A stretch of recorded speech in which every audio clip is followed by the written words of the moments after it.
Jimmy "Gator" Reynolds wasn't what you'd call a mastermind. He wasn't even what you'd call responsible. But he was a Florida man through and through, which meant that when life threw a problem at him, he came up with the worst possible way to solve it. His latest problem? Rent was due. And Jimmy was broke. Not a little tight on cash broke. Not maybe I'll ask for an extension broke. No, Jimmy was 3 months behind, his power was already shut off, and his landlord, Old Man Wilkins, had left a final warning note duct taped to his front door. Now, Jimmy could have done something reasonable. He could have picked up a shift at the bait shop.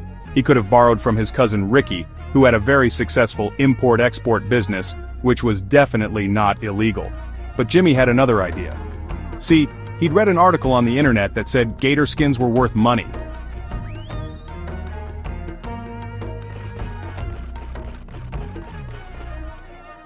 And Jimmy, who prided himself on his ability to wrestle alligators despite losing to them 9 out of 10 times, figured, hell, I'll just catch me a gator, sell the hide, and boom, problem solved.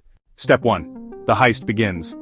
Jimmy wasn't stupid. He knew trying to snatch a full-grown swamp monster out of the Everglades would get him killed. So instead, he set his sights on Pirate Pete's Putt-Putt, the local mini golf course. Why?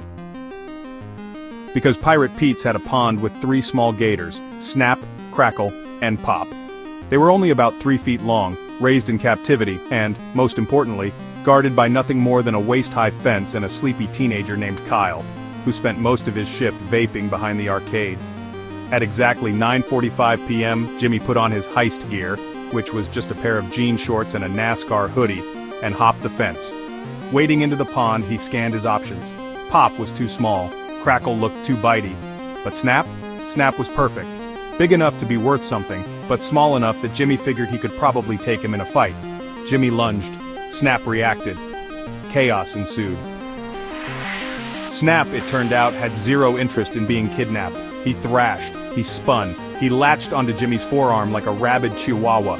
Jimmy bit back a scream, not because he was brave but because he didn't want Kyle to hear him. After what felt like an eternity, but was actually 14 seconds, Jimmy won.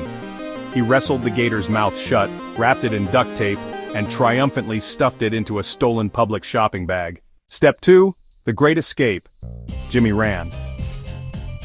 Kyle, who had finally looked up from his vape, saw something and shouted, but Jimmy was already over the fence, gator in tow, sprinting across the parking lot like his life depended on it. He reached his car, a 1998 Ford Taurus that smelled like beer, sweat, and bad decisions, and tossed the bagged gator into the passenger seat.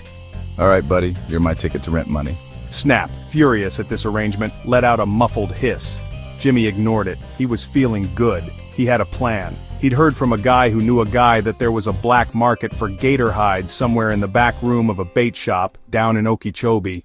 He was on his way there when everything went to hell. Step 3. The gator fights back. See, Jimmy had made a critical miscalculation. Duct tape? It's good, but it's not that good. Snap, fueled by pure reptilian rage, broke free. The first thing he did? Latch onto Jimmy's steering arm. Holy He swerved. The Taurus, held together with hope and leftover bush light, nearly flipped. The second thing Snap did? Climb into Jimmy's lap. This was not ideal. Jimmy, now half driving, half wrestling an angry gator, made the worst mistake yet. He ran a red light, right in front of a police cruiser. Officer Sanchez, who had seen many things in her time patrolling Florida, sighed heavily as she flicked on her siren. Jimmy, panicking, did what only a true Florida man would do. He floored it. Step 4. The getaway, almost. The Taurus screamed down the road, gator still snapping, sirens blaring behind him. Jimmy was almost in the clear until he tried to take a sharp left and plowed straight into a Dunkin Donuts drive-thru. The airbag deployed. Snap went flying. Jimmy, dazed and covered in reptile scratches, found himself face to face with the cashier, who had just wanted to finish her shift in peace. Sir, there's a gator in your car. Jimmy blinked, looked down. Sure enough, Snap was now in the passenger seat, completely unharmed and staring at him with cold, unblinking reptilian judgment. Then, the car door was ripped open. Officer Sanchez stood there, shaking her head. Son, you want to explain why you got a stolen alligator in your front seat? This ain't what it looks like. Epilogue, Justice and Redemption. Jimmy was promptly arrested. Snap was returned to Pirate Pete's, where he became a local legend. The judge sentenced Jimmy to community service, where he was forced to clean up trash at Pirate Pete's Putt-Putt. And Jimmy? Well, he learned two things that day. 1. Stealing gators is a bad way to pay rent. 1. Snap, Crackle, and Pop all now hate him. But hey, at least he still had his airboat.